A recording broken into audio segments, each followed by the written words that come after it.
Okay, well, we're going to go ahead and get started. I know for many people, we are recording this and we're going to be sharing it. So I want to be timely for the people who are here, and as people come in, that's obviously fine too. So my name is Mike Faeth.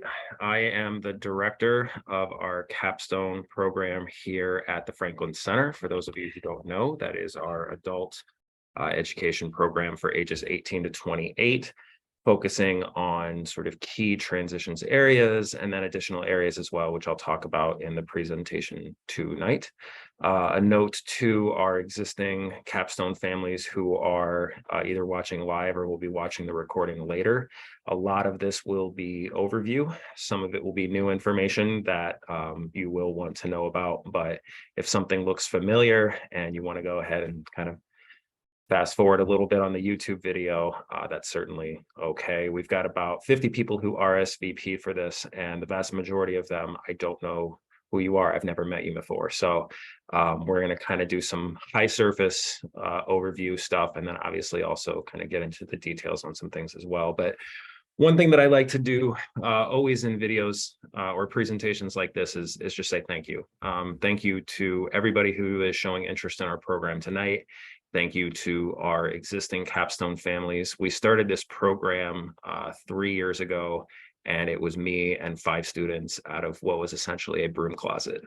So for where we are now, the growth, not only just in terms of just numbers, but growth in terms of everything that we're doing and what we're offering, and I think how well we're doing it, is a testament to everybody that's involved in this. I love my job so much. I think that, when I die on my tombstone, I wanted to say something about this because to me, short of being a parent, this is the most meaningful thing I think that you can do in terms of helping people realize their fullest potential, and getting to come in every day and work with the students that we have. And I'll talk about them tonight.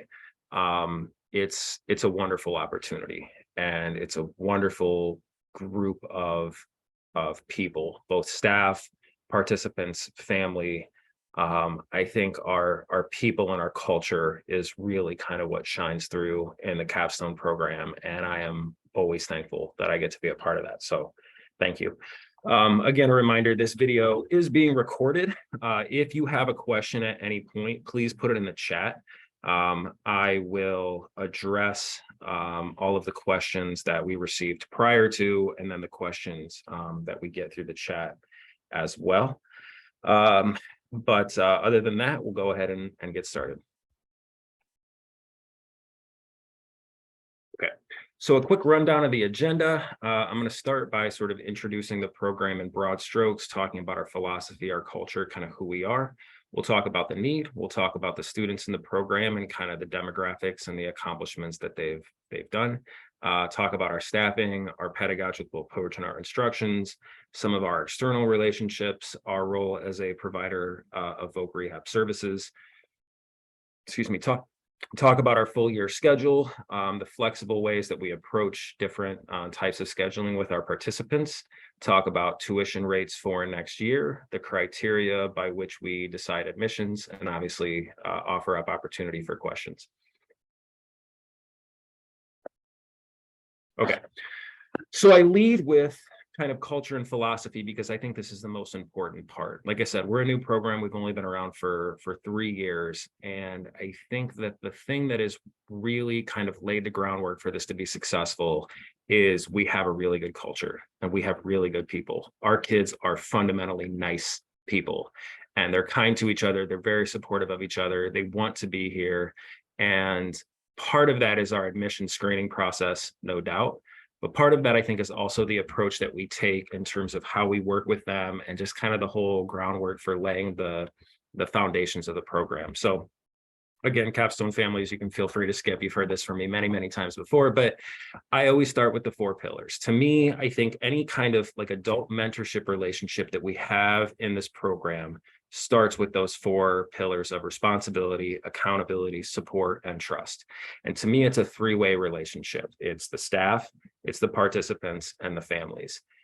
And where we see the most growth, where we see the most success is when the participant, the staff member, and the parent, the family, whatever unit that is, they're equally sharing in those three things. They're supporting each other, they're trusting each other, there's responsibility that's shared, there's accountability between all different parts.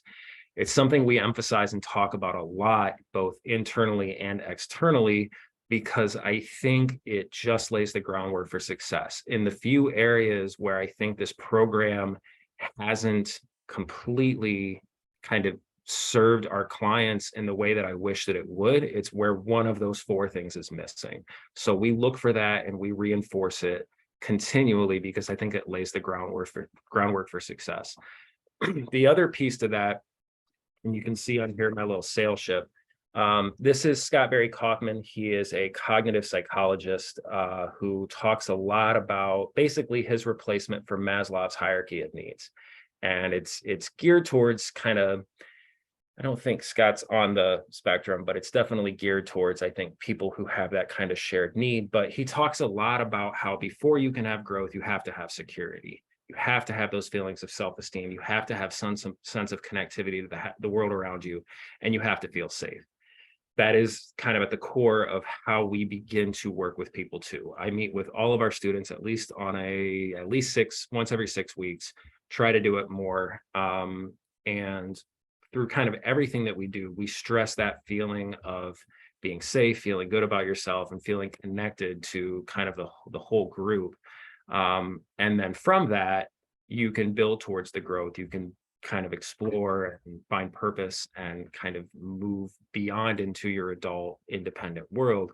But if you don't have that bedrock of feeling safe and secure, none of this works. And so connectivity as part of that kind of support and trust, in order for me to be able to have honest conversations with you, you have to know that I care about you. You have to know that you're safe. You have to know that you're supported. You have to know that you can trust me and you can trust your classmates. And so like all of that it might seem like an odd way to start a discussion about a program, but I think you can have the best curriculum in the world. You can have the best facilities in the world, but if you don't have the right people and you don't have the right culture, none of it matters.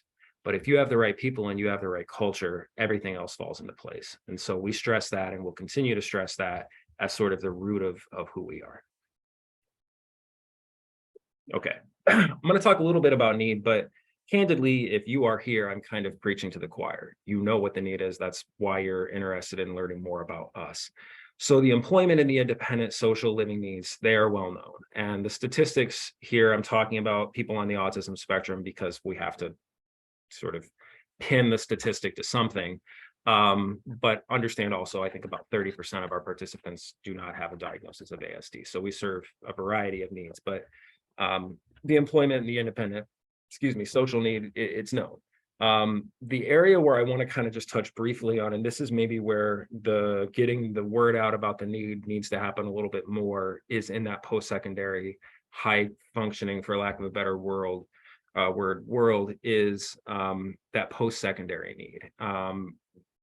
My background is sort of all over the place. I've done lots of different things, but I originally came to what at the time was called the Academy of Whole Learning. That was sort of our name before Franklin Center. And my original task was sort of beefing up our kind of high school curriculum to meet kids who were college bound. And as I worked with them, I realized there was so much more that needed to be done there in terms of laying the groundwork for success, in terms of moving on to not only being successful in college, but then having the people skills, the social skills, the self-advocacy skills, the independent living skills, to then take that degree and apply it towards your actual kind of career of choice. One of the things that stands out to me, probably more than anything else on that list, is only 10% of college graduates with ASD find work in their related field of study. Now, a lot of us don't find work in our related field of study. I am not a history professor, but I think the damning part of that statistic is so much of that has to do with an inability to translate your knowledge into being able to work with people and doing it successfully. So I'm going to talk a little bit about sort of a unique offering that we are putting forward this year, but that is one area where I would like to continue to kind of get the word out is, when we talk about filling a need and meeting a need, yes, we have lots of kids who are not college bound, and we definitely work to meet the needs of them as well. It's not an either or. We can walk and chew gum at the same time. But that is a need that I think there is a dearth of options out there in terms of truly working and being successful on some of those study skills and college readiness skills and things like that. Um, that I think we would love to continue to work and sort of rise to the occasion too. The other thing that I think is really kind of important to highlight about this is the very last one there, where adaptive skills have a much stronger correlation to adult outcomes than IQ, than income, than almost any other comparable measure. And so this is where I also sort of want to be almost an evangelical of the transitions world, and getting the word out that I think almost everybody needs transitions. I've been sort of a full convert on that, in the sense that the things that truly make you successful in life often have very little to do with how smart you are or where you come from or anything like that. It's your ability to do those sort of adaptive skills and the interpersonal skills and the things like that that really sort of define success and failure, that I think when we talk about who we serve, it is in some ways a much wider net than I think most people think about when they think about transitions. And I think, again, you can do that and meet the needs of the people who are sort of traditionally defined in that category as well. But I think the need is so much bigger than that. And that's another thing that sort of excites and animates me in terms of what I really like to work towards. Okay. So talking about our current students, again, probably the nicest group of 17-year-old or 17 people you'll ever meet in your life. Ages currently 19 to 27. So we are a program 18 to 28. We pretty much have students that fit every age in that kind of range. One of them is already a college graduate. So again, talking about sort of getting your academics in place and then coming back and working on those things. 3 students are currently enrolled in college, all with a GPA of 3.0 or higher. 9 are actively employed. 100% of those who are employed stayed employed past the 90-day period. We've never had anybody who kind of it really just didn't work out in that way. 100% of those who do not work volunteer within our program. 100% of them have their own bank account. 82% have socialized with a Capstone peer outside of programming in the last year. 9 are Franklin Academy graduates, 8 came externally. I like that mix. I think some of our students have been part of this program for longer than I've been here, and I've been here since 2016. Not Capstone, but Franklin in general. They didn't start it. Anyways, but it's nice to see them continue to learn to socialize and make friends with new people and sort of adding in a different mix and things like that. I think that's cool. I love that we can continue to kind of serve the needs of lots of different people. And then the male-female ratio is similar to the AFP ratio, so about 3 to 1. Okay. A little bit about the staff. I don't like to get into comparisons with other programs too much, because I think comparisons will steal your joy. And I think that everybody is out there trying their best. There's a lot of good programs out there, and it's tough work and it's good work. And I appreciate everybody that's out there. But if there's one thing I'll hang my hat on, if not the students, I think we have the best staff in the state. In terms of experience, in terms of credentials, in terms of passion, in terms of culture, you name it. This is a wonderful core staff of people that I'm very blessed to work with on a day-to-day basis. And there is that experience there. And I kind of jokingly say, but I think if you're going to work with adults on how to be adults, you should be an adult. When I see the 22-year-old PCA, I don't know. I'm skeptical. I got to be honest with you. So we hire for people who have some life experience, who can kind of walk the walk in terms of the things that we're talking about here. That's important to me. So there is me. I've done lots of things. I've been teaching for 17 years. Don't do the math on that to try to figure out how old I am. The last 7 have been at Franklin. And prior to creating this program, I was our school's guidance counselor. I also taught math. I taught history. I was a financial advisor. I was a college professor for years, worked on a PhD at the University of Minnesota in history. This is my favorite job I've ever had. Kelsey Tetzinger is our lead life skills teacher. Kelsey has also been with us for a real long time, 10 years teaching experience with her master's in ed and licensed in LD, EBD, and ASD. Prior to this position, Kelsey was our vocational instruction and placement coordinator. Amy is our vocational services coordinator. I'll talk a little bit about Amy's role here in a couple slides. Amy got her BA in psychology from Morris. It's her 5th year at Franklin. And prior to that, she served as a therapist, both in the school and therapy services. Kristen comes to us with her master's from St. Mary's and 15 years of teaching experience in both public and private schools. Most recently, Kristen worked in Wyzetta's transitions program. And Dylan has his master's in counseling from the University of Minnesota. He was most recently a career counselor at the University of Minnesota, and prior to that was a guidance counselor and behavior therapist in our academy for about 5 or 6 years as well. So a lot of experience, a lot of depth, and a lot of passion. We got a wonderful. Okay, pedagogy and instruction. Yeah, I would say kind of we are a mix of a lot of different things. There's a lot of different types of programs out there. I think a lot of them hang their hat on one thing, whether that's residential or whether that's vocational.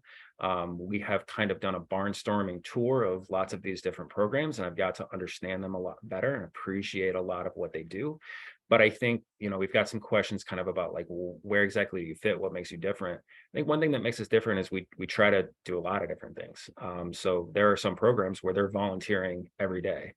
That's great. If that fits that need and that's what that person needs, I totally understand that. That is not our approach. There are some programs I think that really hang their hat on one piece. We try to do as many of the pieces as we can, I guess, for lack of a better way of putting it. But so we are community-based. We are very flexible and individualized. A lot of what we do really depends on kind of who we have and what they're interested in doing. We teach through many different modalities, whether that's community, hands-on, project-based, classroom. We are a classroom program. Getting into sort of our admissions criteria, that's one of them. You have to have the capacity to sit in a classroom and talk and be part of a group. And, if what you need is sort of a one-to-one vocational para-supported program, there are programs out there like that. I'd be happy to talk to you about them, but that's not us. We are a growth program in the sense that we still think there's meat on the bone in terms of classroom instruction, and we do work in that sense as well. We assess for and teach to the 5 transitions areas, as well as social, emotional, and self-determination. We employ experienced and qualified staff, as I mentioned, and we have a student staff ratio of no more than 9-to-1 and no less than 4-to-1. In fact, this year, we do not even have a class, I think, that has more than 8 students in it. Another key difference is we currently, and this will, I'm sure, change as we grow, but we do not have any paras. So again, getting the kind of the difference in terms of our approach, we have small class sizes with one teacher, and there are sort of external supports, and I meet with students and things like that. But our ratio, if you looked at a public school transitions program, you would probably have 5 paras for every 1 teacher. So you're very para heavy, and that speaks to the need of that program and what they're trying to do. It's not a bad decision by any stretch of the imagination, but again, we are an instructional growth program. And I think in order to accomplish that, you go heavy on teachers, you go heavy on instruction.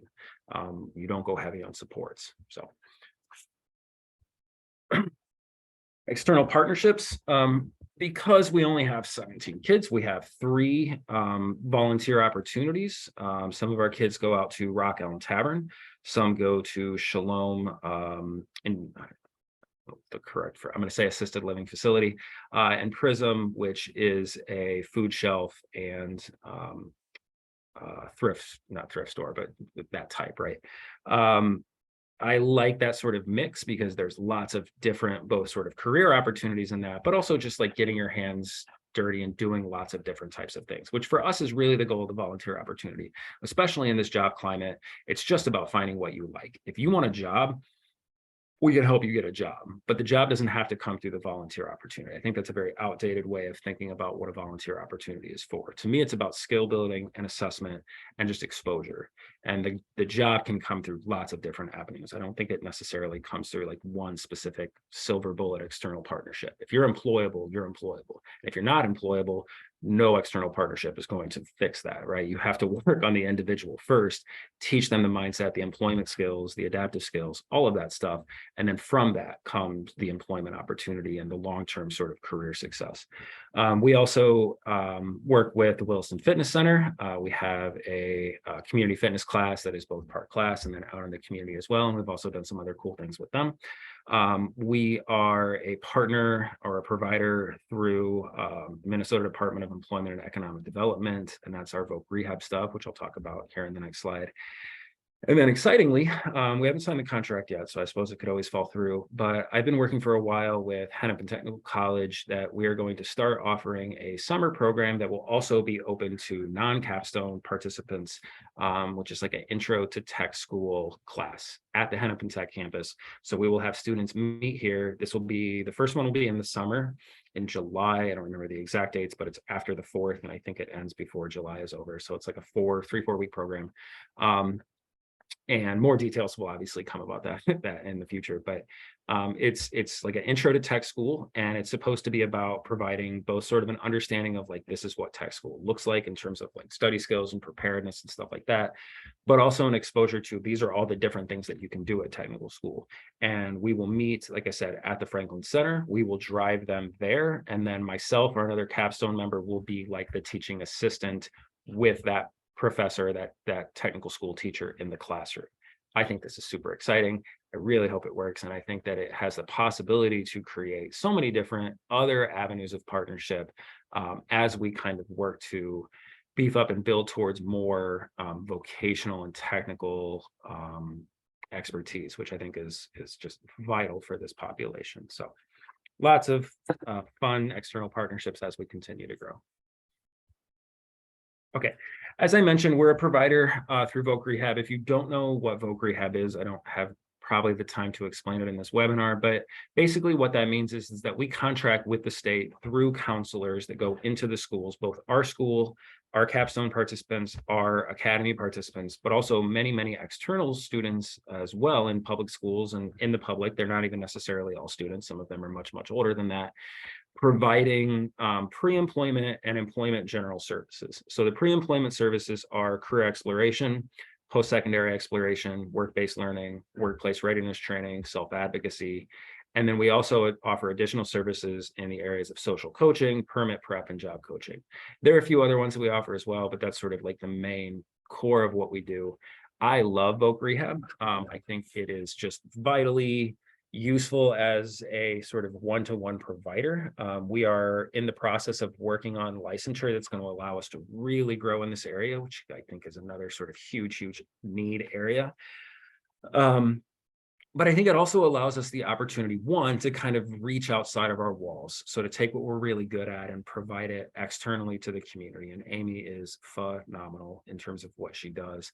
But then Amy can also kind of come back and say like, hey, you know, here's some things that I'm working on in a one-to-one capacity to help this student with their interview skills.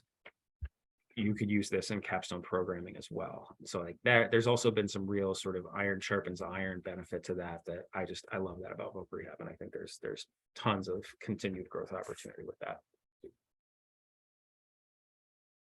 We operate on a full year schedule. So we made the switch, I guess, going into this year to convert to a full year calendar.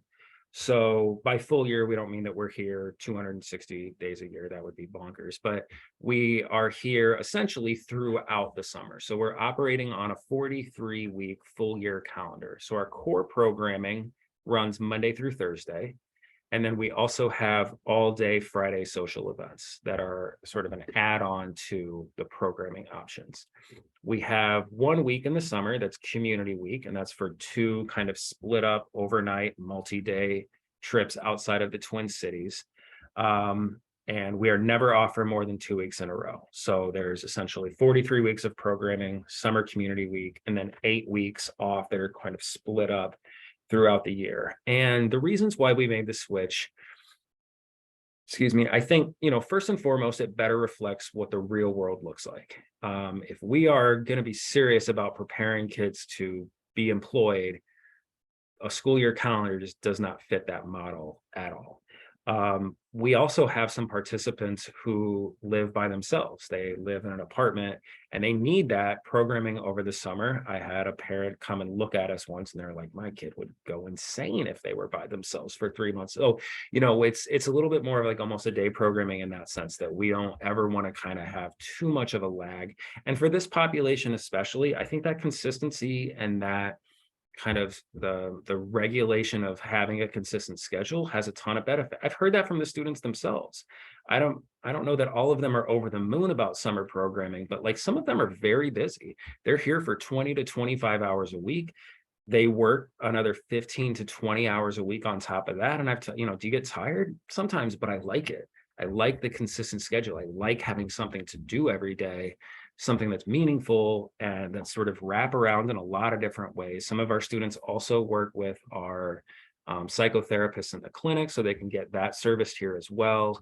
Like we offer a lot, and we're here pretty much all year round in a way that, again, I think it's a quality of service that you're not going to find everywhere else. So that was a big meaningful change to us, and I think it opens up a lot of fun opportunities for us. So as I mentioned, we're also very flexible in our scheduling options. So we have three kind of main program tiers. We have what's called full day. So again, keep in mind, this is all Monday through Thursday. So our programming runs essentially from 9 a.m. to 4:30, our day programming anyways. And that's 30 hours a week, 43 weeks out of the year. We also have what's called flex day. Flex day is 20 hours a week, 43 weeks a year. So rather than being here from 9 to 4:30, you could be here from 9 to 2, you could be here from 10 to 3, you could be here from 11 to 4, you could be here from 12:30 to either 4:30 or 6:30, depending upon the day. And that ties into this new offering that we're putting out here this year called College Flex, which is 8 hours a week, still 43 weeks a year, from 2:30 p.m. to 6:30 p.m., just on Mondays and Wednesdays. And the reason behind the College Flex is sort of multifold. We've had students from the beginning of the programming who were sort of concurrently attending community college or technical school, and it worked just fine in terms of the way that we were offering programming in 2020 and 2021 because everything was online. So, well, that's really easy. They're here, they can step out, they can attend their class. I can talk to them about their class right after they get out of their sort of asynchronous or synchronous online class. So that kind of being here from 9 to 4:30 worked really well. Well, colleges are starting to get back in person. I have a student who's now in his third year in the program, and he was like, I really like being in person. I like being on the college campus, which, like, let me tell you, that's a win for us. Like that's growth. But he's like, I really like to be able to kind of ask my professor questions and sit in the classroom. And he's missing too much of our programming now. And that's like, when he's missing our programming for reasons that are like part of his growth, then we need to figure out how to make our programming work better for people like him. So I sat down with him, and I sat down with a couple of our other sort of existing college students, and we just looked at all of their course offerings for the next semester. And we found that about 90% of college courses are between 9 a.m. and 2 p.m. And the night classes, for whatever reason, tend to happen more on Tuesdays and Thursdays than Mondays and Wednesdays. So this is about as sort of focused for a existing college student to fit around that schedule as we can get. And even if you're somebody who's going to college and you're working part-time, you could work Tuesday nights, Thursday nights, weekends, and you could still be part of our programming and attend college classes. So the programming in College Flex, it doesn't also necessarily have to be for somebody who is attending college. We look at it more as, again, for lack of a better word, sort of your higher functioning programming. Some of it will be around study skills and, advocacy and stuff like that. But a lot of it will still be the things that kind of the broader population needs. It'll just be a little bit more tailored to that population, which we've been doing all along. It's just we're going to try to do it at different times to kind of fit their schedule. So excited about that. The difference between the full day and the flex day, other than just obviously the amount of time that you're here, we kind of have some guidelines in terms of what we're looking for that. So for full day, we would say that's for students who are not currently employed and are in their first 2 years of Capstone. The flex day is if you are currently employed or you've been with us for 2 years, this is sort of another option that we're opening up for you. Because again, a lot of our students work. And so if you're working 10 to 15 hours a week, 30 hours a week is quite a lot, right? But also we do now have, because we have that College Flex, it would allow somebody, if they wanted to be here from say 12:30 till 4:30 on Tuesdays and Thursdays, and then stay later in the evening. That's an option too. We do have some students who work very early in the morning. So that is sort of an avenue where you could still do some of those college flex classes in those hours, but also still do the flex day of 8 hours a week. Just seems sort of insufficient to address the need. And that's a kind of an individual conversation in terms of like what's the depth of that need and how much time needs to be sort of dedicated to it. I mentioned that we have additional Friday offerings. So these are all day is a relative term, but community events for sort of the duration of the day. We go kind of all over the place, and we include a meal in that, whether a meal that's cooked by our students or out at a restaurant or something like that. That's included in the cost of the event. We do that 43 of pretty much every Friday that we're here. So we basically offer all of them plus the 2 overnights, or essentially half of them measured off a little bit, plus the 2 overnights. And those are a big hit. Every single student in the program does at least half of them. So we also allow for responsible unsupervised drop off up to an hour before your day starts, because we understand that, we do not provide transportation. So some of our students take Metro Mobility, but a lot of them are driven by parents or family members or something like that. And if you have to be at work, maybe 9 a.m. just doesn't work. So as long as somebody can be sort of responsibly dropped off, we have multiple kind of hangout rec rooms with video games and Disney Plus and puzzles and stuff like that. As long as it's something that they can safely do responsibly, where they do not need staff supervision, because we're not on the clock at 8 a.m. I mean, we're prepping, but we're not, that's not part of programming hours. That's something that we do allow as well. So I'm moving fast. All right. Last slide before I get to questions. So we have increased a little bit, as I'm sure our current families will note, but still well below inflation and well below our competition. So I tried as best I could to manage this, to make it something where it is reasonable and it is economical and it is mindful of the needs of the people that we work with. So full day for those 30 hours a week, that's $35,000 a year. Flex is 24/7. The college flex is 11/4. So it does get a little bit more expensive because you're not buying in bulk, but I think all three, again, reasonable is a relative term, but you can price shop compared to a lot of other private programs out there. We are economical, let's just say. The community engagement days, to do all of them is 5,400. To do half of them is 2,700. We lose money on those. That we take that loss because we want the students to have that social opportunity. We think that's really, really important. And it also, it ties into what we do during the week as well. The students plan the trips, they research where they want to go, they help make the meal. So it all fits together. But if somebody wanted to just do those community engagement days, that cost would be doubled, which would really kind of match the true price of everything that goes into it, including the transportation, including the meals, including the cost of the activity. All of that is kind of included into that. We do offer financial aid. We offer up to 50%. It is need-based.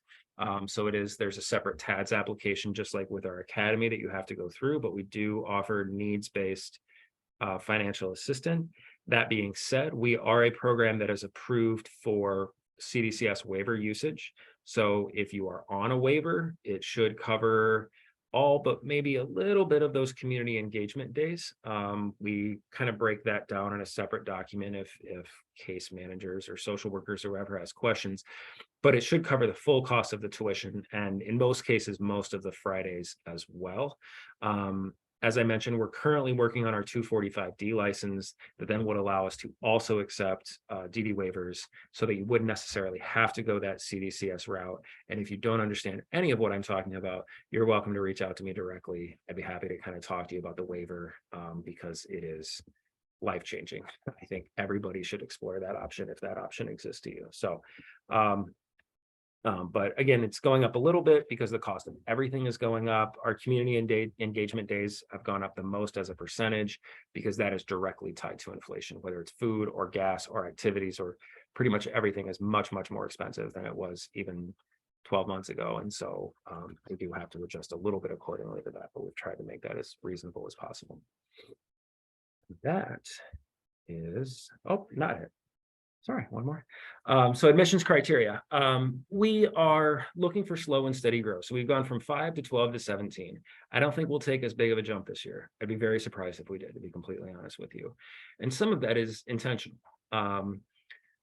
I did a lot of research as I was planning this program. One thing that I think some programs have run into that is hard is the demand is much, much higher than the supply. And there is a temptation to grow really fast.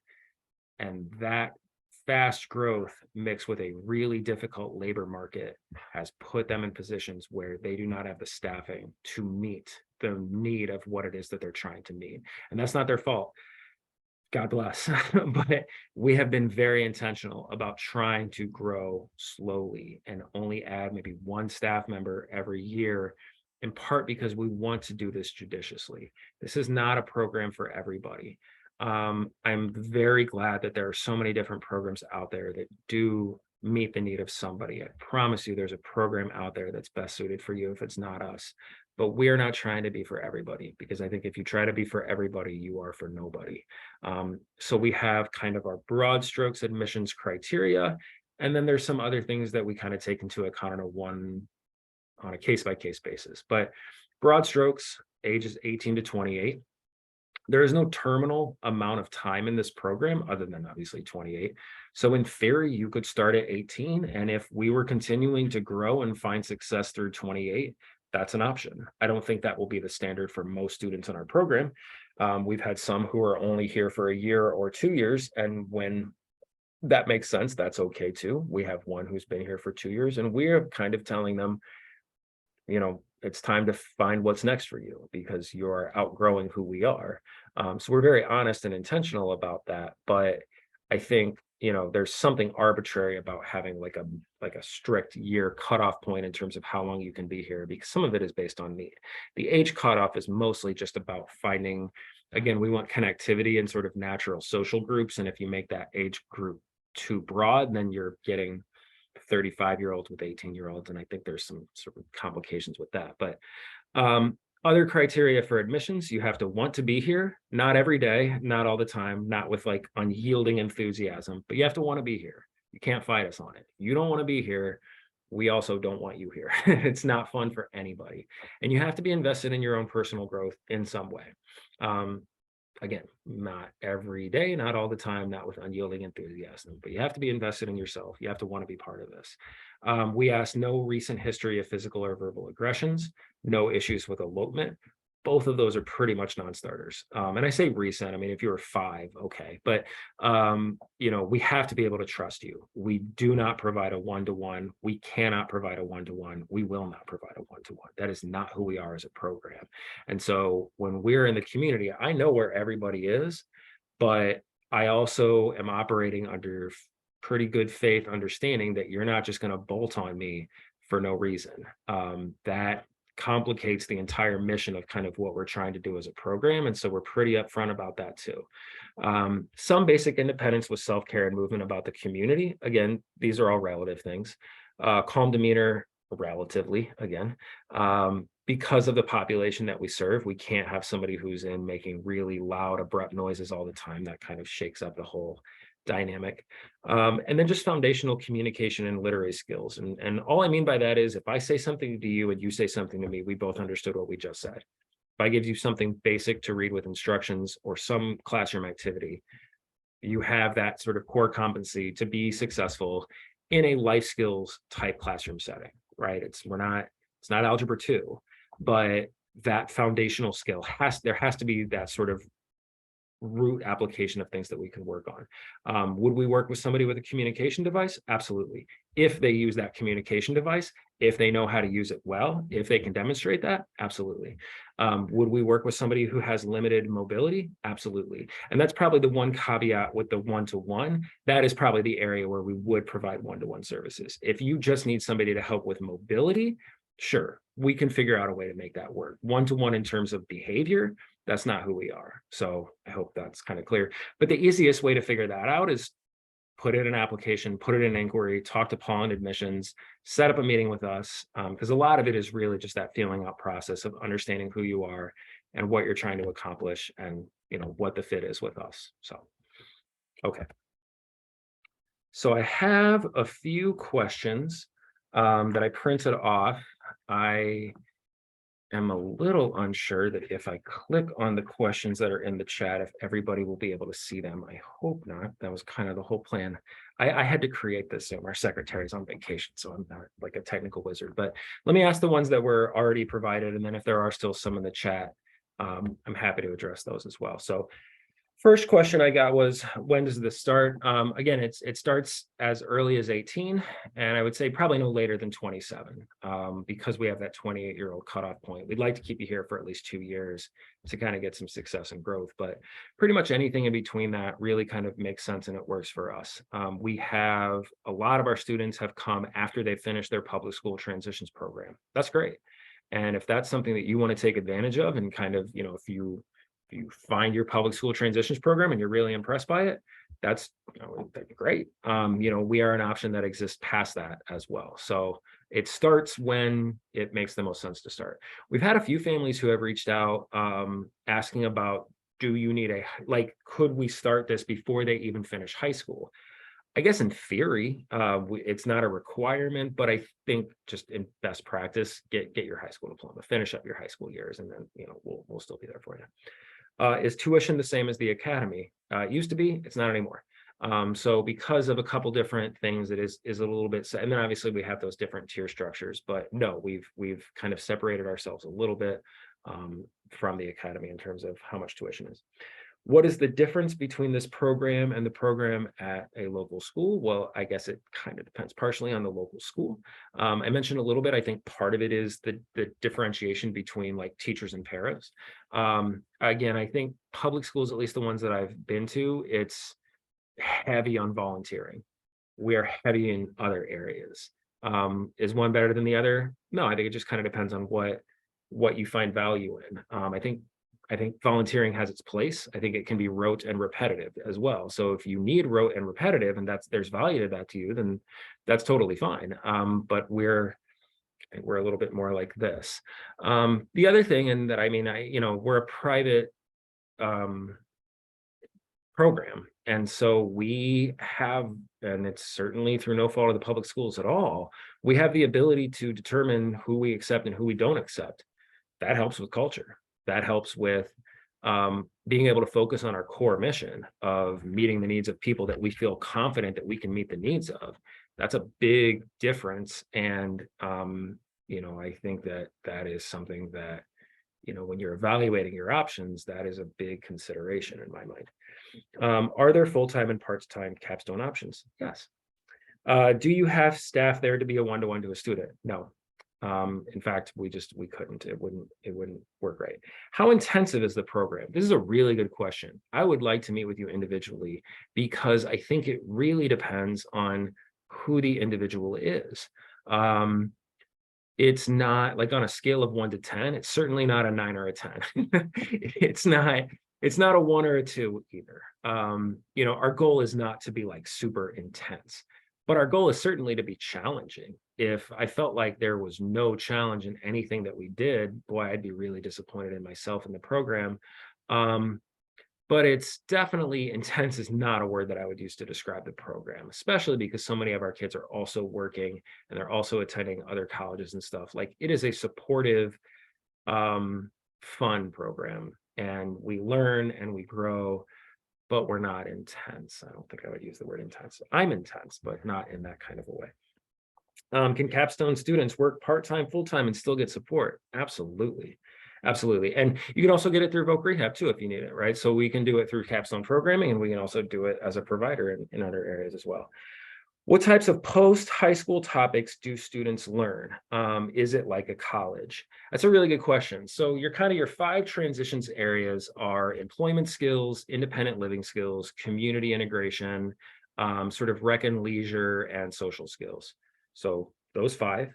And then I think the thing that kind of makes us a little bit unique is that we also focus a lot on executive functioning, which kind of covers all of that, mindsets, and I guess self-determination is sort of tied into mindsets, but sort of the big picture to me is like everything falls under like self-actualization and self-determination. So a lot of the classes that get at that could be a variety of things. It could be a sort of classroom skills-based thing, like a cooking class or a carpentry skills class or something like that.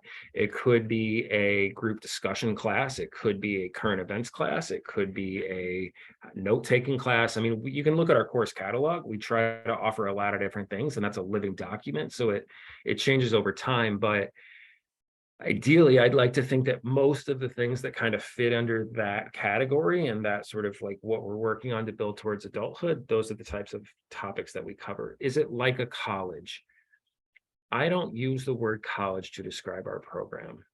Other people do, not our program, but their program. I think a college is a college. I think we are an adult program. So, no. Is there a dorm or apartment setting? No. Will there be one day? I hope so. It's a long-term goal. It's part of our long-term strategic plan, but there's not today. And I would say candidly, again, I like to be honest with people. If that's your number one criteria, I want them to live in a dorm or an apartment setting. We're not the program for you. That's your number one criteria. That is not what we are kind of core about. Now, again, are we hoping that in the future we will create some sort of educational housing that'll either be part of the program or after the program? Yes. And I'm behind that 100%. But right now it is a 9 to 4:30 program, and what we're putting our effort and our kind of resources into is our staffing and our curriculum and our teaching and our culture. But we are not a dorm or apartment setting, no. Okay, I'm seeing a couple questions in the chat, and I hope that you guys can't see them, but if you can, I'm sorry. Okay. What's the process to transitions from a district transitions program and join this program? And how long does the application acceptance process take? That's a good question. I would say the process, well, I mean, whether you're going from a district transitions program or not, I would say the process is first and foremost, just reach out to us and let's meet. Now, that being said, if you're coming from a transitions program, if you're finishing up your kind of post 21 years, I would love to have a meeting with whoever is part of their IEP team, or, case managers, social workers, whatever that, like, there might be a little bit more that's involved in terms of understanding like what's already been covered and transitions and like what are those IEP goals and stuff like that. But I think that application and inquiry process is really no different than if you're coming from any other area. How long does it take? You got 6 months, so it doesn't take that long. I mean, I would like to be done with the admissions process by June 1st, but I said that last year and I wasn't. So I like to know who we're working with, and I like to be able to make our staffing decisions as early as we can. So I certainly encourage people to, if you're an external family and you're interested, please come start talking to us now. But we will tell you, right now we're taking students for the 2023-24 school year. And so like applying now is still probably not going to get you in until like we start back up again in like late August. So but I would encourage you, start that application process now. Does the program accept the CADI waiver? Yes, but through CDCS currently. And so like there's so much complications with that. But yes, if you qualify for a waiver under a CADI designation, you can still basically convert that through CDCS, and you can use that to pay for our programming. Hopefully, I know who you are that's asking this question, by the time your child is of age to be in our program, we would also have our 245D license that would mean that you could approach that in a lot of different ways. But right now it has to be converted to a CDCS, which is true of almost all of our comparable programs in terms of that waiver designation. And it has to do with licensure and a variety of other things that we are actually working on acquiring, but we're not there yet because DHS is so backed up, but we're working on it. Oh, okay, it looks like that was answered. All right. Does anybody have any? I did it in 49 minutes. Anybody have additional questions? So you are welcome to, again, reach out to us through the website, through admissions, reach out to me directly. But otherwise, wait on the line for like another 30 seconds or so.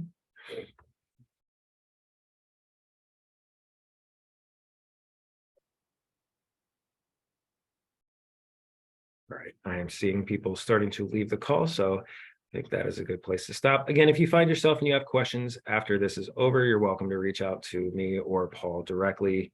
And if you're interested in, oops, is that another one? Oh, you're welcome. Do current students have to reapply? No. No.